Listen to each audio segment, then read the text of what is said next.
Une première opération audacieuse, la libération de la Corse. La tête de mort des corsaires entourée de 7 poignards, voilà le fanion du sous-marin français Casabianca, qui exécuta 7 missions en Corse occupée par l'ennemi. Parti d'Afrique du Nord, il apportait au maquis des armes, des consignes, des soldats. Grâce à ce bateau et à son équipage, les patriotes corses sont restés en contact pendant des mois de préparation avec leur libérateur.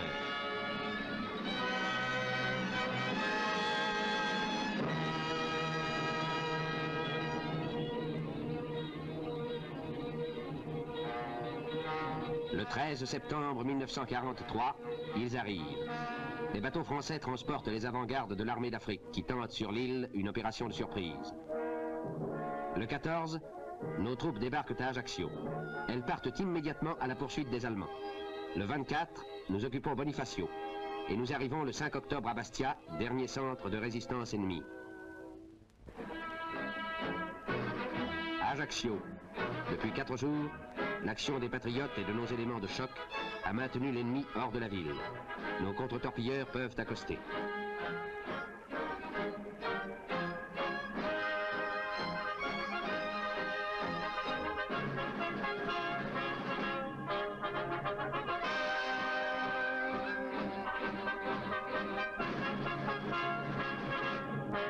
Du colonel au simple goumier, chacun se prépare.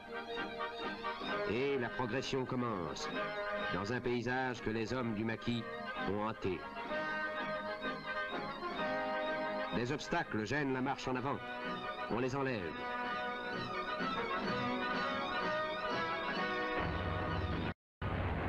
Des avions mitraillent les éléments de reconnaissance. On les abat.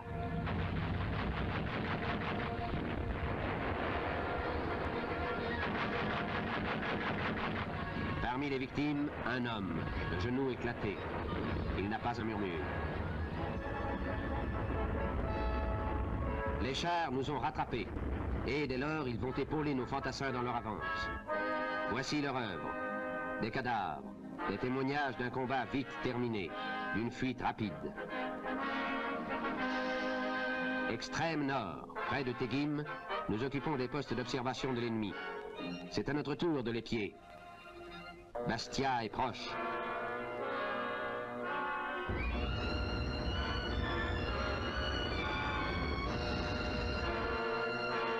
Le lendemain, 5 octobre, 6 heures du matin, les premiers éléments français pénètrent dans une ville abandonnée par des maraudeurs en Feldgrau.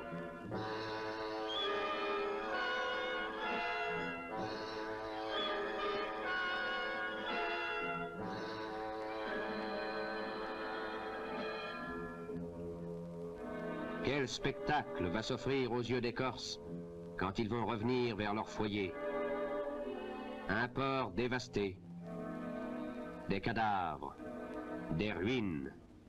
Pourtant, demain, ils retrouveront leur village, leur ville, où flottera désormais seul le drapeau français, hissé comme celui-ci par un de leurs compagnons d'armes.